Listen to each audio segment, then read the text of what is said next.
Olá, pessoal, sejam bem-vindos ao meu canal. Meu nome é Aníbal Azevedo e agora então eu vou fazer esse vídeo especial agradecendo a você, a sua atenção, a sua audiência e aos 5.000 inscritos. Então, eu estou fazendo um vídeo especial aqui dos 5.000 inscritos no canal. Agradeço a Deus também que me deu força até aqui para essa caminhada.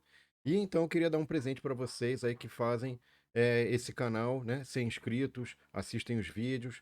Enfim, também como está chegando gente nova, eu acho que é legal ter um insight de por que a gente faz esses vídeos, o que esses vídeos têm a ver, como é que eles estão relacionados.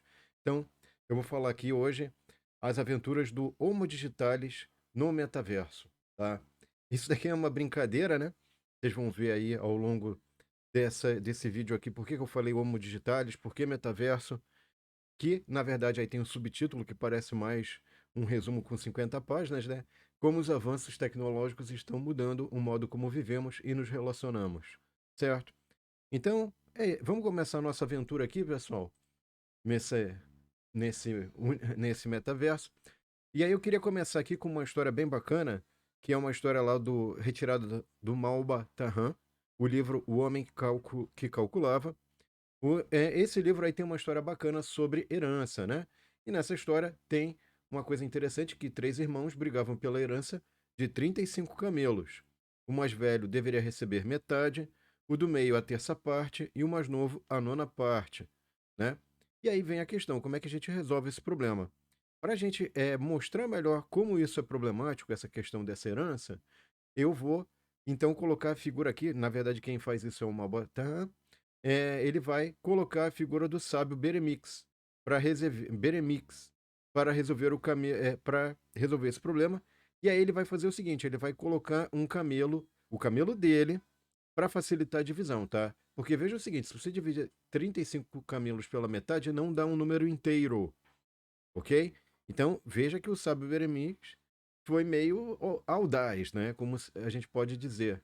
Porque falou, ué, mas que loucura, esse cara tá botando o camelo dele para dar herança para os outros?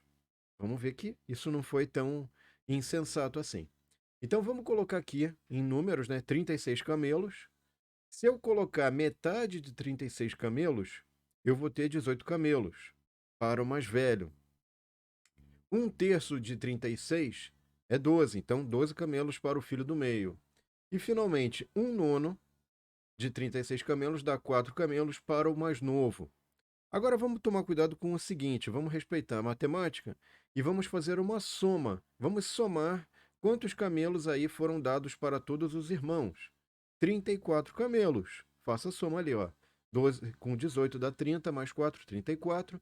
E aí vai sobrar dois camelinhos. Aham! Olha que bacana! E aí o que acontece? O Beremiz, ele fala assim: olha, é o seguinte, como eu ajudei vocês, um camelo é meu, retornou para mim, mas eu ganho um camelo para mim também pela consultoria que eu prestei para vocês. Tudo bem? Aí todo mundo fala, ah, não, maravilha, a gente ia se matar aqui pela divisão, agora você facilitou a nossa divisão, ficaram todos contentes. Mas aí você fala assim, peraí, mas tá surgindo o camelo do além, né? Tá aparecendo camelo, como assim? Você botou um camelo, surgiu camelos ali, né? Enfim. Então, o grande truque que o do Beremix utilizou ali foi o seguinte: se você somar essas frações aqui, meio mais um terço mais um nono, isso não dá um, não dá 100%. Você tinha 6% voando. Aí ele falou: opa, esse 6% que está voando, eu vou aproveitar a oportunidade e vou colocar na minha conta. Maravilha, né? Isso parece um problema bobo. Parece, poxa, por que ele está falando de problema de herança, de camelos? Mas isso não é tão bobo quando a gente, por exemplo, fala de uma coisa chamada problema da mochila, né? Problema da mochila. O que é o problema da mochila? O problema da mochila é o seguinte: você tem um espaço restrito, você tem um recurso restrito, e você tem que decidir o que você vai colocar nesse espaço, ou alocar para esse recurso restrito, né? Claramente, eu tenho a mochila, o que eu vou botar nela? O que tem mais utilidade e menor volume? É uma estratégia que a gente chama de heurística. Por quê? Porque é uma boa ideia que você consegue fazer passo a passo e, ao chegar ao final dessa boa ideia, você tem uma solução de qualidade, uma solução interessante, ok? E aí o truque aqui é que você vai colocando o que tem maior utilidade dividido pelo que tem menor volume primeiro, Você vai enchendo, enchendo, enchendo, até que dá o volume da mochila, não cabe mais nada. Certo? Aí você fala, isso a gente usa para viagem, de forma intuitiva. Ninguém fica fazendo contas. Pera aí, vamos fazer uma conta aqui, pessoal. Cara, não vai fazer isso, né? Mas quando a coisa se torna mais complexa e envolve mais dinheiro e mais recurso, você já começa a pensar melhor. Você começa a sair desse raciocínio intuitivo. Ah, eu vou botar porque eu acho que tem mais utilidade e menor volume. Mas aí, peraí, será que é a melhor estratégia isso? Não, não é a melhor. Dá para ficar melhor do que esta estratégia, tá? Existem estratégias em que você aproveita melhor esse recurso. Isso tem vídeos no nosso canal que eu explico o problema da mochila. Tem lá, dá uma olhada lá, tem muitos vídeos, mas tem o problema da mochila lá. Eu resolvo matematicamente, eu explico, eu faço passo a passo, tá? Isso pode ser aplicado, como vocês estão vendo aqui, pessoal. Imagina o seguinte: você é uma empresa do setor de energia elétrica e você tem que investir em projetos, né? E aí você fala, bom, eu vou investir em torre de transmissão, eu vou investir em maquinário para subestação, uma nova subestação, eu vou investir em energia solar, em eólica, em hidrelétrica, enfim. Como é que eu vou distribuir meus recursos, né? Não posso simplesmente chegar e falar assim, eu acho que... Não, eu tenho que tomar um cuidado maior, certo? Então isso vai exigindo um formalismo matemático maior. E outra forma de você pensar esse problema da mochila é a gestão do seu tempo. Todos nós temos 24 horas, o dia de todo mundo tem 24 horas, né? Só que a forma como você vai aproveitar esse tempo que lhe é dado é diferente. Diferente como? Aliás, o quanto você está gastando o seu tempo no seu dia a dia? Você monitora isso? Você sabe disso? Tudo que não é monitorado provavelmente está sendo desperdiçado. Com certeza, na maioria das vezes, tá? E só para botar uma coisa simples na sua cabeça agora que você vai falar, oh, eu não tinha pensado nisso. Quanto você dorme na sua vida? Normalmente 8 horas por dia, talvez menos, talvez mais. Significa que um terço da sua vida você não gerencia, você faz algo que você não sabe. Então, olha o gerenciamento do tempo aí. Ah, eu vou dormir menos. Enfim, existem formas ou fórmulas de dormir diferente, dormir. Enfim, eu não vou entrar nesse mérito. Se vocês quiserem, um dia eu faço um vídeo sobre isso.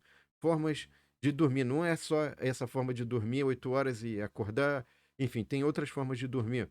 Mas sem entrar nesse mérito, a gente já começa a ver que a gestão do nosso tempo já tem uma série de coisas que a gente precisa comer, dormir, outras necessidades aí por aí afora que naturalmente você não vai falar, não vou fazer mais isso, não tem como. Mas existem outras atividades que você fala assim: o que isto está me acrescentando? Como isto está me tornando uma pessoa melhor? Ou como isso está satisfazendo minhas necessidades ou desejos? A gestão do tempo dá insights reveladores. Sugestão: se você quiser, pega uma folhinha em branco e vai marcando. Ah, eu estou fazendo tal coisa. Dá um trabalhão, tá? Mas faz isso um dia na sua vida, pelo menos. Ah, hoje eu fiz tal coisa de tal hora, tal hora. Hoje eu fiz tal coisa de tal hora, tal hora. E depois faz uma análise, sem crítica, sem nada, sobre o que está acontecendo num dia típico da sua vida, tá? Normalmente, pessoal, a gente tem uma agenda, né? E um erro muito comum é você sair empilhando coisas, né? Você não deixar uma folguinha, né? É aquele do tipo, olha, de 4 às 16 eu tenho uma reunião, aí das 16 às 18 eu tenho outra reunião. Em que momento você vai beber água? Em que momento você vai respirar um pouquinho? Que não é só participar da reunião, tem uma preparação anterior, né? Tem que preparar material, tem que preparar a cabeça. Senão você só vai para lá para a reunião para ficar sorrindo. Não, não, não vai fazer isso, né? Por favor. Então, essa gestão do tempo entra nessa coisa da mochila.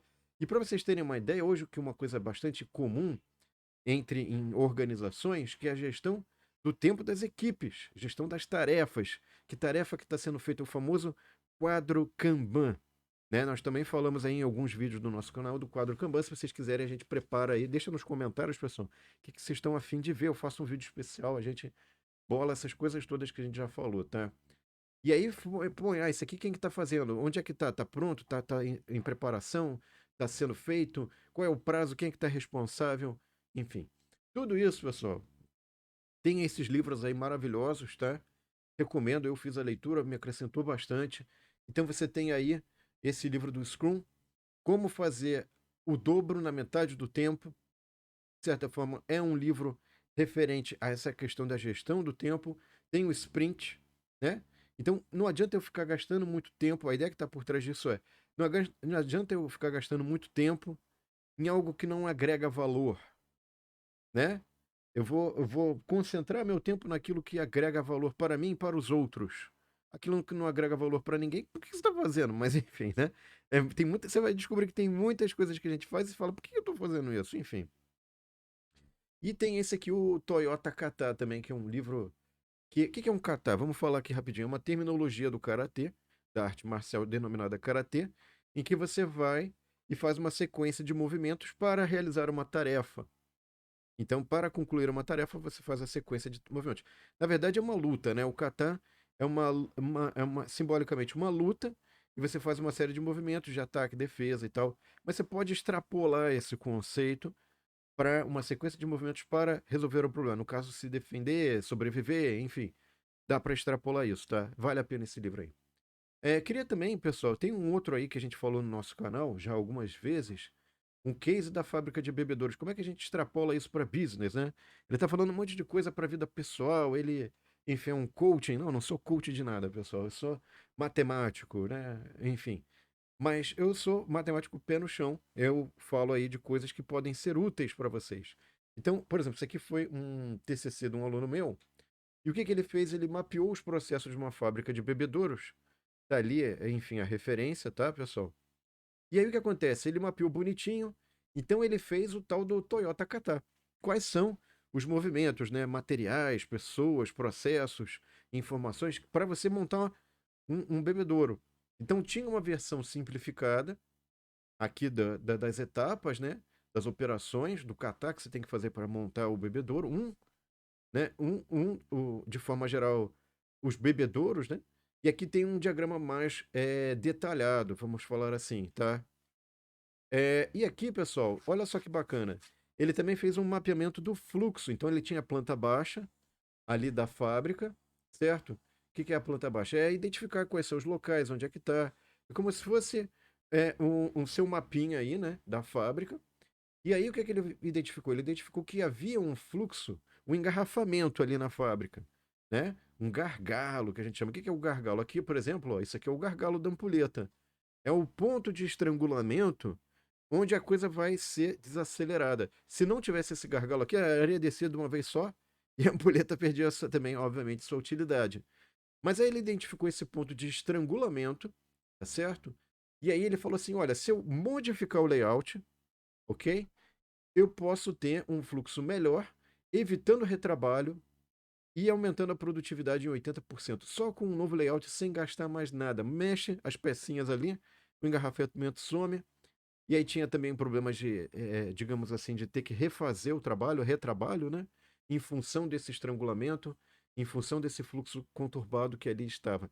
E ele fez tudo isso como? Ele pegou todas as informações, digitalizou, passou para o computador e o novo layout ele testou com as informações que ele havia coletado e falou: olha, isso aqui vai te dar uma produtividade maior, pode seguir por aqui. E aí a pessoa seguiu e, obviamente, teve essa felicidade de ganhar essa consultoria aqui gratuita, né? Aí que mais? Teve um outro aluno meu também que fez um TCC numa fábrica de motores, não de bebedouros agora. E ela fornecia para vários países, né? Ele identificou aqueles produtos que eram mais importantes em termos de faturamento, né? Em termos de volume de dinheiro arrecadado. E aí, olha só, ele conseguiu aqui, ó.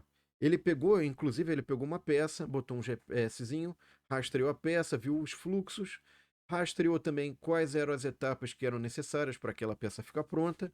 E aí ele descobriu o seguinte: olha, essa peça aqui é uma das peças que a gente tem maior volume, e também impacta substancialmente no faturamento. Por que a gente está deslocando tanto ela para fazer, enfim, finalizar, né, do início ao fim?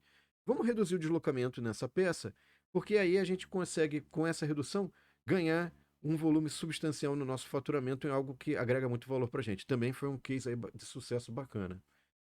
Tem um outro caso aí também que eu já fiz vídeos, pessoal, que é do Layer Picker, tá? Esse case do Layer Picker é bem legal, a gente ajudou uma consultoria, né? Os alunos também lá que trabalhavam numa consultoria. E a ideia é que você tem uma empilhadeira adaptada com uma garra que você pega os produtos e que vem de fábrica, né? Vem uma pilha, né? Que a gente chama de pallet. Por quê? Porque esse pedacinho de madeira aqui é o pallet, né? De madeira que sustenta a pilha de produtos. Então, o que que acontece? Na fábrica vem uma pilha de produtos que você embala junto com esse pallet, põe um plástico em volta, e aí a gente chama isso de pallet fechado, vamos falar assim, de produtos. Então, quando chega no centro de distribuição, veja o seguinte: o produto não sai da fábrica e já vai para sua casa. Ele não vai para o mercado, raramente. Ele vai passar para um centro de distribuição onde vai ter essa máquina maravilhosa. E esta máquina maravilhosa vai pegar esses produtos e vai falar assim: olha, essas duas camadas, vamos falar assim, de produto aqui, vai ser usado para formar o pedido de um cliente, ok? Um mercado específico, enfim. E aí ele vai fazendo essa brincadeirinha de empilhar e desempilhar, empilhar e colocar esses produtos aqui. Isso aqui é o que a gente chama de picking. O que é o picking? É a área de montagem dos produtos, né? Você pega aquelas embalagens que vêm da fábrica, vai desmontando e vai remontando para atender os pedidos dos clientes e depois põe nos caminhões, tá? E aí depois o caminhão faz uma roteirização, coisa que a gente explica também no nosso canal, em detalhes, com detalhes matemáticos surpreendentes. Enfim. Então aqui a gente tem, por exemplo, né, pessoal, foi feita inclusive uma simulação, esse aluno fez uma simulação, e aí botou as pessoas aqui, duas pessoas, usando empilhamento manual, e aqui a empilhadeira que com essa capacidade, né, com essa capacidade de empilhar e formar pedidos, ok? Depois, pessoal, tem um outro projeto que eu tive a felicidade de participar aqui com outro professor também, o professor Leduino da Unifesp lá. Agradeço muito aí ao projeto, foi muito enriquecedor, né? Enfim, e saiu aqui na revista FAPESP. Também agradeço a revista FAPESP, a FAPESP pelo financiamento, muito obrigado. Enfim, foi muito, um aprendizado tremendo, porque a gente teve a possibilidade aí de ir numa empresa, e essa empresa tinha uma questão do pátio de carvão, né? E a gente aprendeu muito, desenvolveu software, desenvolveu o simulador, isso serviu de base para, inclusive, alguns programas que eu fiz em Java, alguns programas aí que eu fiz. Eu estou adaptando, inclusive, essa metodologia aí para Python, né? Estou construindo uma metodologia de simulação em Python. E o que a gente aprendeu bastante, pessoal, é que sincronizar as várias operações que ocorrem dentro de um porto, nesse caso um porto que recebia carvão, é algo complexo, algo complicado, mas a gente conseguiu perceber como fazer isso da melhor forma. E para vocês verem o impacto econômico que isso fornece, tem aqui uma figurinha que foi feita por um aluno meu aí de mestrado, que já terminou o doutorado e agora está bem empregado, né? Graças a Deus. Enfim, ele pegou aqui, por exemplo, ele fez como é que você poderia planejar a operação dos seus navios num porto, né? Então aqui o que que ele faz? First in, first out. Quer dizer, o primeiro a entrar é o primeiro a ser atendido, tá? E aí o que acontece? Eu não pus o detalhamento da operação das máquinas. Então o navio só chega aqui, não sei quantos guindastes vão atender, eu faço tudo, vamos falar assim, de forma bem simples, chutado. Mas se eu refinar, se eu detalhar como é que está a operação, quanto tempo leva esse guindaste, como é que esse guindaste se movimenta, esse movimento que ele está fazendo é válido, não vai colidir contra o guindaste, e aí depois vai para uma esteira, depois para essa esteira vai para um pátio, depois no pátio tem máquinas que empilham ou desempilham o carvão, enfim, tem toda uma complexidade. Se eu coloco essa complexidade, né, numa simulação, e aí olha só como é que fica isso aqui, ó. A estimativa de tempo é muito maior. Vocês veem que esses quadradinhos pretos aqui é como se fosse movimentação, você tá uma visão de cima, né? Você está olhando o navio de cima e você está vendo os guindastes se movimentarem. E esse movimento dos guindastes depende, está atrelado com verificar se a máquina que está lá no pátio, pegando o carvão que está vindo da esteira, que está sendo jogado pelo guindaste que está tirando, descarregador de navio que eles chamam, né? Se esse descarregador de carvão do navio está tirando aquele carvão, se tem espaço no pátio, se a máquina não está se mexendo no pátio, enfim. Então, tudo isso aqui, pessoal, foi colocado e a estimativa de tempo é diferente. Por que isso é importante? Porque na hora de formar um contrato acerca do tempo que o navio precisa para embarcar ou desembarcar uma carga, isso tem impactos econômicos, tá? Agora, num estágio mais avançado, o que a gente já tem hoje em dia, pessoal? Isso aqui são de coisas que já existem. A gente tem o que a gente chama de monitoramento online. Então, você põe um sensor numa máquina e você consegue identificar o estado daquela máquina, se está em falha, em espera, processo de limpeza ou medida, né? Ou em processamento. Então, com isso, pessoal, você consegue fazer o que a gente chama hoje do famoso gêmeo digital, né? Ou a fábrica digital, que você produz um gêmeo digital. Aqui ele falou de digital shadow, tá? Mas o termo maior, mais utilizado é o digital twin, ou gêmeo digital. E com isso você consegue antever problemas, e antecipando esses problemas você consegue melhorar a sua programação. Vou dar um exemplo. Eu fui numa fábrica de alimentos que tinha um braço robótico de uma empresa alemã. E aí, do nada, apareceu uma equipe de manutenção. Por quê? Porque eles estão captando dados dessa máquina e conseguem antever se a máquina vai quebrar, se a máquina vai ter falha, se a máquina vai parar ou se o produto não vai ficar conforme. Ou seja, você tem toda uma questão de controle que você consegue jogando os dados na internet, né, ou na nuvem, como a gente chama, você consegue antecipar problemas e reprogramar. Né? Imagina você antecipando esses problemas e falar: olha, segura aí, não vamos conseguir entregar aquilo ali para o cliente. Por quê? Porque essa máquina aqui, ó, que é o gargalo do nosso sistema, vai travar. Ou então vai ter que ir para manutenção, ou vai ter que ir para limpeza, senão o produto não vai sair do jeito certo. Aqui a gente tem uma outra coisa, pessoal, que já falei no nosso canal também, que é a realidade aumentada. O que é a realidade aumentada? Você tem a realidade e eu ponho uma camada em cima dessa realidade. Se você já ouviu falar do joguinho do Pokémon, o que é o joguinho do Pokémon? Eu tô andando aqui, aí eu olho pro meu celular, tem um Pokémon ali, não tem Pokémon coisa nenhuma. É coisa da sua cabeça ou do seu celular. Então, é mais ou menos isso. É o joguinho do Pokémon, só que num nível agora muito mais interessante, porque vale dinheiro de verdade, né? Então você consegue visualizar aquele ponto ali, aquela máquina ali tá funcionando, aquilo ali tá ok. Ah, onde é que eu tenho que pegar o meu produto, né? Eu tenho que ir por ali. Então, na hora de formar o seu pedido para entregar para o seu cliente, você pode usar essa tecnologia, né? Você põe um óculos, ou põe um celular e ele vai te guiando por dentro ali do armazém. Onde é que está o produto? Onde é que você tem que ir? Qual é a melhor rota? Algoritmos para criar isso, né? E aí vem a questão dos algoritmos, que eu não tinha comentado até agora, né? A grande revolução algorítmica do século XXI, que está aqui nesse livro maravilhoso do Yuval Noah Harari, Homo Deus, autor de Sapiens, né? E aí ele fala assim, por exemplo, esse livro, né, descreve como Google e Facebook e outros algoritmos são hoje oráculos oniscientes que podem muito bem evoluir e se tornarem soberanos, ou seja, definitivamente comandarem o que os humanos irão decidir. Eles já fazem isso, né, pessoal? Na prática, sim, porque como é que ele recomenda para mim os melhores conteúdos com base na minha própria informação, do tempo que eu fiquei em cada post, curtidas, comentários, tudo isso vai alimentando o algoritmo. Não tem uma pessoa que fica me monitorando. Na verdade, é uma máquina que monitora milhões de pessoas ou bilhões de pessoas, tá? Muito bem. E é claro que isso melhora a minha experiência. Não é algo do mal, é algo do mal, não. Em vez de me oferecer algo que eu não me interessa, não me agrega valor, que vai me fazer perder tempo, ele já direciona, ó, veja isso, talvez seja do seu interesse. Qual que é o revés dessa moeda? Claro que nem tudo é bom ou nem tudo é ruim. Tem um outro lado dessa moeda, que é, bom, como é que eu vou ver coisas novas? De repente eu posso me interessar, né? Aí ele tem uma questão de similaridade, enfim, a gente pode aprofundar nisso se vocês acharem interessante. Põe nos comentários aí. Vamos lá, pessoal. Aqui mais uma coisa interessante. Gêmeo digital, visão geral.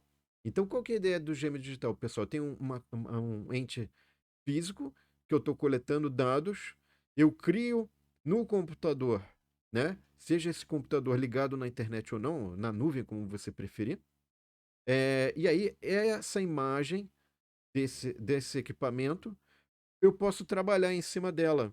Eu posso aplicar simulações, eu posso, enfim, posso aplicar diagnósticos, e isso pode implicar em quê? Em uma forma de operação diferenciada desse equipamento, ou máquina, ou sistema, ou fábrica, o que você quiser. Ok? Interessante. Mais importante do que tudo isso, pessoal, é o seguinte, o que eu queria chamar a atenção de vocês?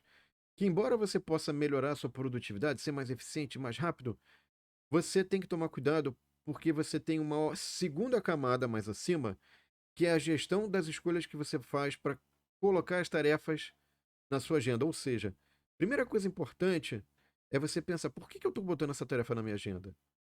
Isso vai levar a uma outra coisa, tá? Que a gente já vai mencionar. Então, vou primeiro colocar aqui a frase do Abraham Lincoln maravilhosa, que é: se eu tivesse 8 horas para cortar uma árvore, eu gastaria 6 horas afiando meu machado. Então, isso está falando o quê? Que é importante você ter um tempo para você, né? Ah, eu vou aprender uma habilidade nova, vou cozinhar, vou passear, vou respirar um ar puro, vou conhecer algo novo, né? Não é só tipo, ah, agora eu vou ser mais rápido, vou ser mais produtivo e peraí, vamos, cuidado com isso, tá? Porque a gente vive o que a gente chama, que é nesse outro livro interessante, é a economia da atenção. A gente está vivendo a economia da atenção. Então, o que acontece? A gente não tá vindo um fluxo de informação, de filmes, e aquela loucura de maratonar. Pera, respira, respira, vamos respirar. Respirar também é importante. Lembra que eu falei para você não sair empilhando coisas? Vamos pensar, pô, peraí. Seria legal eu aprender uma nova habilidade. Aquele negócio que eu vi ali, de repente é legal, cara. De repente não tem nada a ver com o meu trabalho, com... Não, eu vou fazer porque eu acho legal, pô. Acabou. Então, esse olhar é interessante, pessoal, com isso aqui, ó. Pensar como é que você pode trabalhar 4.0 horas por semana. Eu vou ter 4.0 porque a tecnologia, os algoritmos podem nos ajudar nesse sentido. A gente já vai ver como. Outra coisa importante, você tem que tomar cuidado, porque quando você escolhe trabalhar por dinheiro, você pode estar se metendo numa grande rascada. Segundo o Pai Rico, Pai Pobre. Recomendo aqui, tem várias lições interessantes. E aí o que ele fala aqui, principalmente o Pai Rico, Pai Pobre? Você tem que trabalhar não duro por dinheiro, mas trabalhar de forma inteligente, fazendo o dinheiro trabalhar duro para você. Nossa, como assim? O que é isso? Bom, tem um livro sobre isso, tá, pessoal? E tem esse outro livro também bem interessante, né? Bem fora da caixa, pensar fora da caixa. É o Trabalhe 4 horas por semana. Foge da rotina, viva onde quiser e fique rico. E aí você fala, cara, isso é impossível. Não, não é impossível. Eu vou mostrar um exemplo. Opa, até espanquei o microfone aqui. Vamos lá, ó. Então, olha só, vou botar aqui, ó. Conheça o programador que automatizou o trabalho e passou 6 anos sem fazer nada. Eu concordo com ele, a primeira parte aqui, automatizar o trabalho, mas eu discordo da segunda parte. Eu acho que ele podia ter aberto a empresa dele. Lembra? Botar o dinheiro para trabalhar duro para você. Então, ao abrir uma empresa, ele poderia ter feito isso, né? Não precisava ter se acomodado. Poderia ter aprendido novas habilidades. Poderia, enfim, não fazer nada. Para que isso? Enfim, mas ele fez uma opção também, tá? Então aí tem a história aqui, né? Que ele, após 8 meses na função de teste de garantia de qualidade, criou um programa que fazia todas as funções de teste.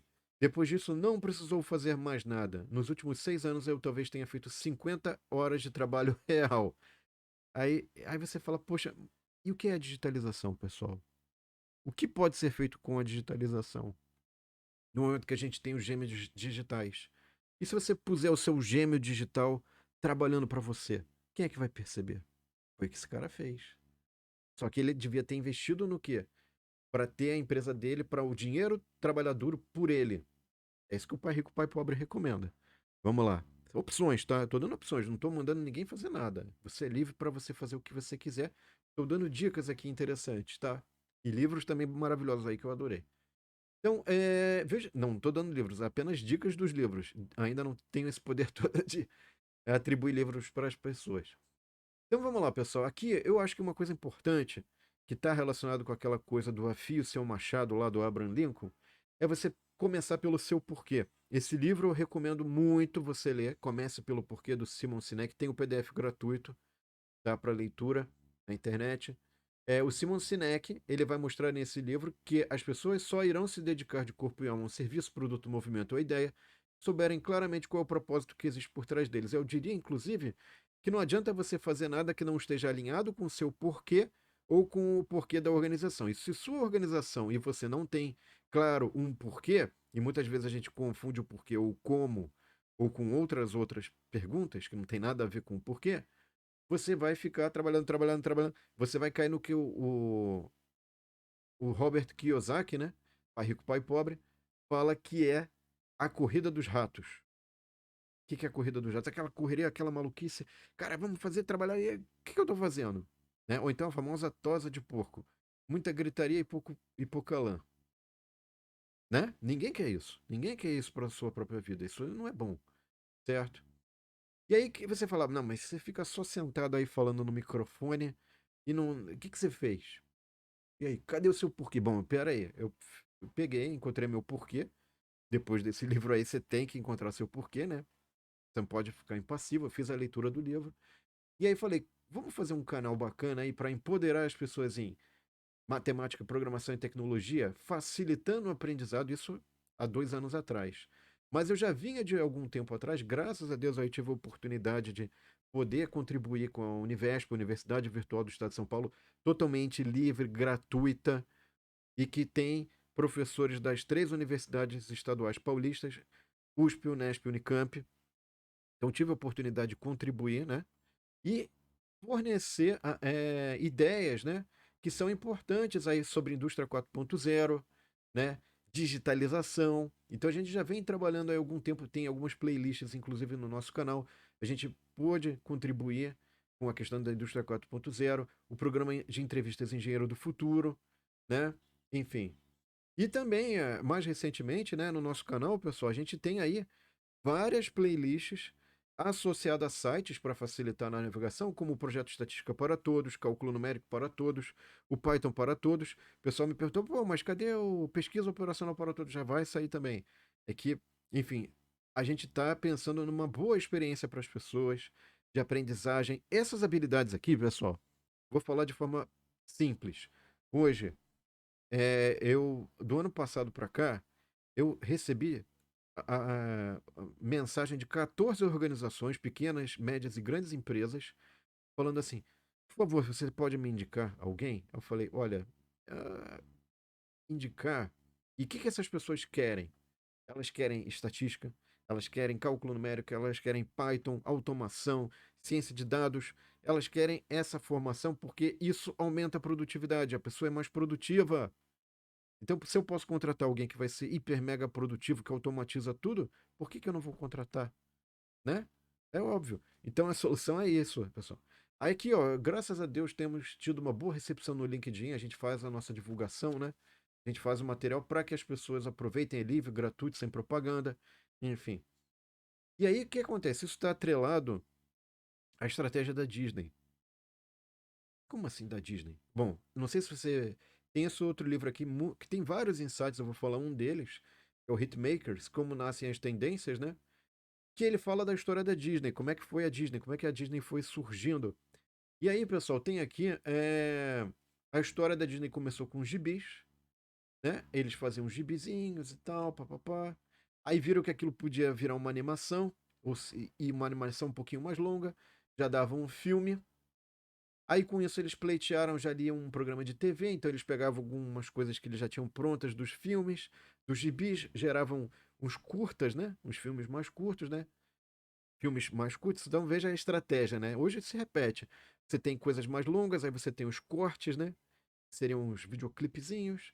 E aí, o programa de TV recomendado a gibis, filmes, e a partir desse programa de TV, eles lançaram um parque. Então, olha a estratégia da Disney. Eles chegaram, fizeram uma parceria com uma televisão da época, que era bem poderosa, e aí eles promoviam, conseguiram fazer uma parceria para a televisão ajudar a construir o parque. Aí o parque recomendava gibis, filmes, programa de TV e camisetas e brinquedos que recomendavam gibis e filmes. Isso vai cruzando para tudo quanto é lado. Percebe? E no fim das contas, a Disney comprou a tal da TV, cara.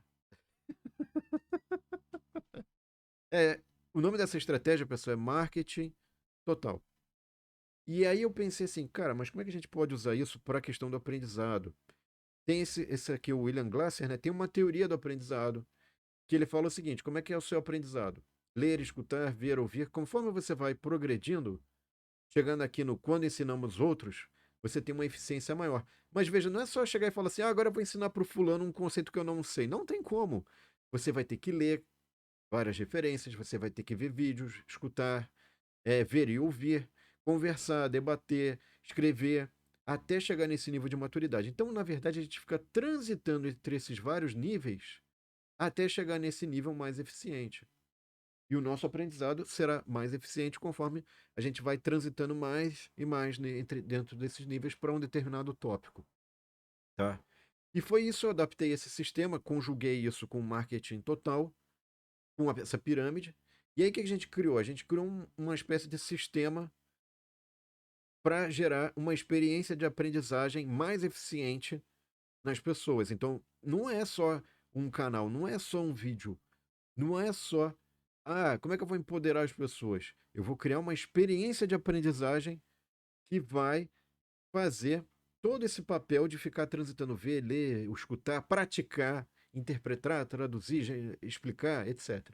Então a gente começa simples, a gente começa com um roteiro, faz o vídeo, do vídeo a gente põe no canal, e aí do canal a gente constrói um site para facilitar a navegação dentro dos vídeos, né? A gente transforma do site, a gente gera um site mais específico, mais redondinho, com uma programação detalhada para a pessoa fazer as tarefas, não se perder, que é o curso. Isso aqui, alguns cursos, a gente pede para os alunos gerarem projetos que, na verdade, vão ser projetos que depois vão ser resumidos em vídeos. Esses projetos com esses vídeos no curso são colocados na página do curso e depois a gente ajuda a alavancar a carreira desses alunos com posts específicos de carreira. Então o aluno aprende a fazer vídeo, por quê? Porque ele, além de aprender a fazer vídeo, ele tem que saber explicar aquilo para alguém. Então ele vai para o topo aqui, para a base da pirâmide, onde ele tem a maior eficiência, onde dá mais trabalho para ele, mas a experiência é tremenda. Isso alavanca a carreira dele também, porque ele já sai com um portfólio de projetos depois de fazer o curso, tá? E para finalizar a experiência, pessoal, a gente aproveita tudo isso que foi feito, comentários, vídeos, a reação dos alunos, aproveita tudo e compila isso em livros. Por quê? Porque se você fala assim, ah, eu queria lembrar onde é que está o conceito bacana daquele curso. Putz, eu vou ter que ficar olhando todos os vídeos? Não vai dar. Aí você vai no livro. Então, isso aqui, o livro já é um nível de amadurecimento maior. E, obviamente, também, se a pessoa achar muito chato meus vídeos, achar que o material não ajudou com nada, não recomendo os livros. Não, eu sei que tem várias formas de aprendizado, as pessoas podem aprender de formas diferentes e paciência. Eu tento fazer o meu melhor, mas entendo que eu sou limitado. O meu melhor pode ser não suficiente. Pode ser que alguém prefira outra pessoa com cabelo verde, uma roupa diferente, aí a pessoa aprende melhor. Parecem bonequinhos dançando na tela. Sei lá. Eu não posso chegar e falar assim, ah, agora compre o meu livro. Eu não sei se o cara gostou dos meus vídeos, do meu jeito de ensinar, então, enfim, é isso. Vamos lá, pessoal. Aí o que acontece? Uma coisa importante que ninguém percebeu ainda é que ao fazer tudo isso, eu estou criando o meu gêmeo digital que trabalha 24/7, 24 horas por dia, 7 dias por semana. Por isso que no meu canal tem esse robozinho, só eu trabalhando, uma brincadeira, meu gêmeo digital ali. Então, você pode assistir de qualquer lugar, a qualquer hora, em qualquer momento, de qualquer jeito, quantas vezes você quiser, em qualquer velocidade. Inclusive, nem sei se você está assistindo esse vídeo em velocidade 2, está muito tedioso. Vou botar em velocidade 2. Tem uns vídeos que eu ponho em velocidade 2 porque realmente não dá, né? Mas espero que não seja o meu caso aqui. Então, eu criei aqui, pessoal, esse canal, né? Não só para isso, mas para, enfim, facilitar a vida das pessoas. Ah, quero ver esse vídeo, agora quero esse, quero voltar e tal. E aí, meu gêmeo digital tá lá para ajudar vocês, apoiar vocês no crescimento de vocês, tá? E eu criei essa outra página aqui que eu chamei de Paiverse, agora que tá metaverso, né? Eu falei, então eu vou criar meu universo agora, eu vou criar meu Paiverso. Ninguém criou ainda, eu criei agora, sou o primeiro, acho, né? Não sei. Enfim. E aí, o que que tem lá? Tem o marketing digital total, o Gêmeo digital, tem o Python para todos, o projeto Estatística para todos, o cálculo numérico para todos, tem os livros e tem esse a inteligência artificial mais cadeia de suprimentos. Cadeia de suprimentos é a logística. É que a logística é um termo específico. A cadeia de suprimentos é algo, um termo mais amplo para dizer como é que é o fluxo de produtos, os processos, informações, enfim, tem uma coisa mais complexa ali embutida ali, tá? Eu vou lançar um outro vídeo, pessoal, que eu vou comentar isso aqui e vou revelar para vocês que, na verdade, o livro, eu já tenho o terceiro livro, inclusive, mas na verdade vão ser 7 livros. O sétimo livro vai contemplar isso aqui, que eu vou explicar num outro vídeo, eu vou lançar em breve esse vídeo, que explica o que que eu estou fazendo ali. Tá? Muito bem. E aí, pessoal, entra o seguinte, entra uma questão importante, tem esse livro bacana que fala sobre, será que a gente vive numa simulação? Isso tem uma pessoa bastante famosa aí, um empresário famoso chamado Elon Musk, que tem a SpaceX, que basicamente envia foguetes, satélites para o espaço, e tá fabricando, tem a Tesla, é dono da Tesla, que fabrica carros elétricos, enfim, ele está na crista da onda aí, né? E esse livro é um cara que reforça essa coisa que o Elon Musk fala. E a argumentação dele é muito simples. Ele fala assim: olha, em 1972, esse era o jogo, que são duas barrinhas e ficava uma bolinha pra lá e pra cá. Era o Pong. Pong. Que legal esse jogo, hein? Legal, ia fazer sucesso hoje. Só que não. Talvez até faça, viu? Porque tem uma dinâmica simples e tal, até pode ser. E aqui você já tem o jogo aqui, esse outro jogo, que basicamente você pode considerar que é um metaverso, né? Qual é a diferença entre jogo e metaverso? Enfim, qual é a diferença entre metaverso e simulação? Coisas começam a se misturar. Mas aí a argumentação do Elon Musk é a seguinte: olha, daqui a 100 anos, será que eu vou criar um jogo tão perfeito que eu não vou conseguir distinguir ele da realidade? E, portanto, será que a gente não está vivendo dentro de um jogo? Perguntas, perguntas. Por quê? Porque se em 100 anos, daqui a pouco, imagina 100 anos de evolução, eu posso estar num jogo tão perfeito que eu não distingo da realidade, será que eu já estou nesse jogo? E aí eu estou num jogo que entra em outro jogo que, enfim, fica uma loucura isso, tá? Para além das questões filosóficas, é metaverso. Então aí já temos aí questões de business. Por exemplo, agora já teremos o metaverso abarcando as questões de futebolescas, né? E aqui, por exemplo, pessoal, temos a Nvidia, eu me surpreendi, fui no site deles, foi muito interessante, recomendo lá. Eles não fabricam só processadores ou placas gráficas, né, de alta capacidade, mas eles estão investindo também em desenvolver o Omniverso deles, né? É, Aqui eu tenho, por exemplo, eles estão querendo fazer a simulação de uma célula viva. Então, para simular uma célula de 2 bilhões de átomos, eles estão simulando a nível de átomo a célula. Né? Então, basicamente, eles vão recriar um mundo. Vão fazer uma célula, aí depois qual é o próximo passo? Agora vão fazer organismos, seres vivos, aí, bom, haja memória também, né? Mas enfim, e aqui, ó, para além disso, pessoal, a gente tem aqui sequenciamento de DNA para diagnosticar rapidamente pacientes de cuidados intensivos. E aí o tempo que eles levaram aqui identifica doenças genéticas em menos de 8 horas, tá? Ok. Aqui, pessoal, eu queria botar esse joguinho aqui, que na verdade não é um joguinho. É o Conway's Game of Life, tá? O próprio Conway, ele falava. Deixa eu voltar um pouquinho aqui, que é bacaninha aquela animaçãozinha. Pronto. O próprio Conway é um matemático. Conway era um matemático, infelizmente falecido já. E ele bolou isso aqui para tentar predizer a dinâmica da exploração espacial, pessoal.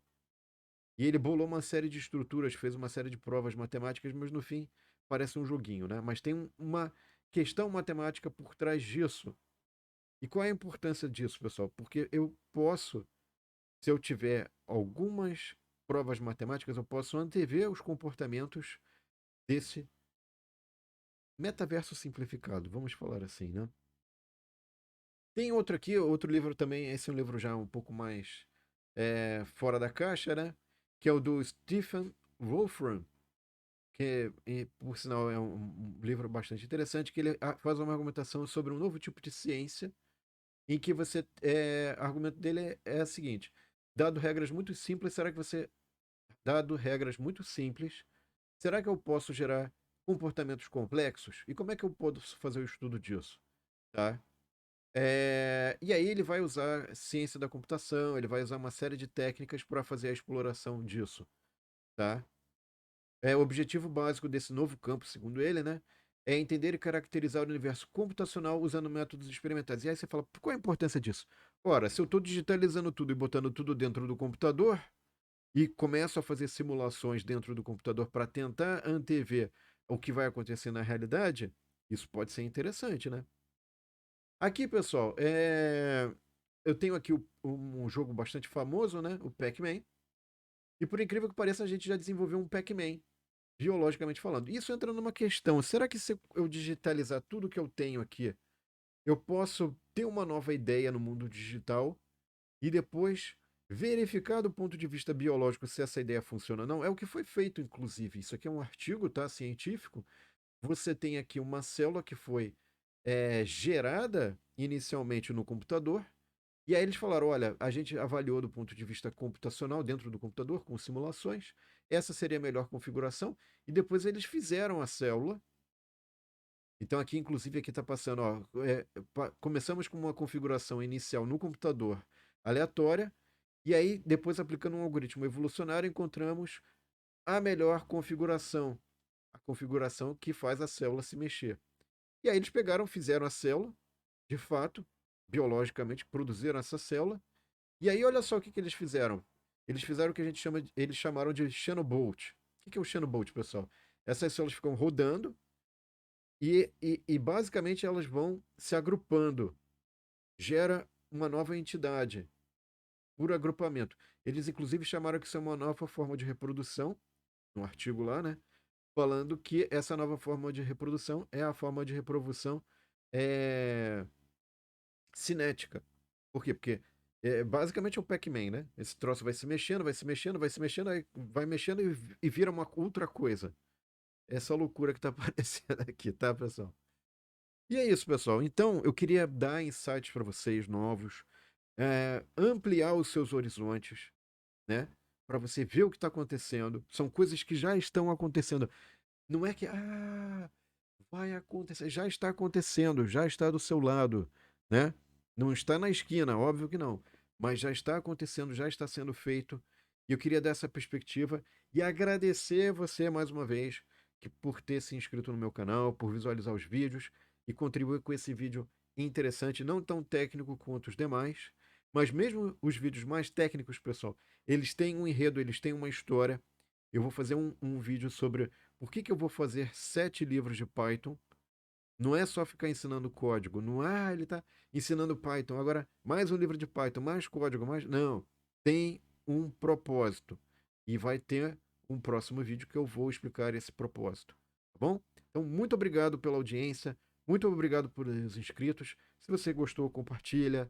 Chama um amigo, chama o vizinho. Enfim, manda para o pessoal no grupo de Zap, porque são coisas que já estão acontecendo. Avise a quem você puder para que as pessoas possam se preparar da melhor forma possível nesse nosso novo mundo digital, nesse futuro metaverso que nós vamos todos conviver. É isso. Obrigado então, pessoal, e até o próximo vídeo. Um abraço e até lá, pessoal. Tchau.